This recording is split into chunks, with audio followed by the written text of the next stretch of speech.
If CODM had launched without TPP, it would have become a very different game from day one.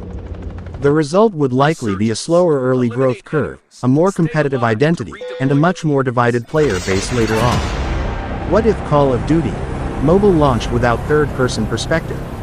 No TPP peeking, no wall abuse, no shoulder camera advantage, just pure first-person chaos from the start. And honestly, that one change could have rewritten the entire history of the game. When CODM launched, TPP gave it a very accessible identity.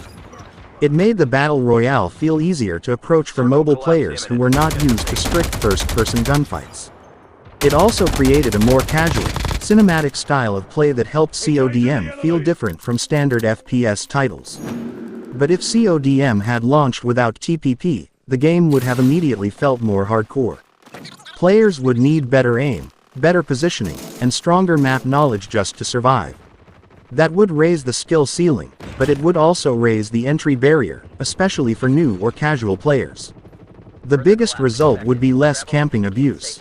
A lot of players already argue that TPP encourages wall peeking and passive play, because you can watch enemies without fully exposing yourself. Without TPP, fights would become more honest, more aggressive, and more dependent on sound, movement, and timing. But there is another side to it. CODM might not have become as massive as it did. TPP helped it appeal to a broader mobile audience, especially players who wanted something more forgiving than traditional FPP shooters.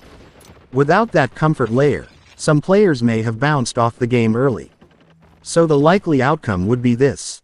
CODM would gain a more serious competitive image, but lose part of its casual charm. The BR mode would feel more tactical and more skill-based, but also less unique and less approachable. In simple terms, it would probably be respected more by hardcore players, but played by fewer people overall. Result breakdown. More skill-focused gameplay. Players would rely more on positioning, recoil control, and awareness. Less wall peeking and camping. TPP's biggest defensive advantage would disappear. Harder early adoption. New players could find the game more intimidating. Stronger competitive identity. CODM could have felt closer to a pure tactical shooter.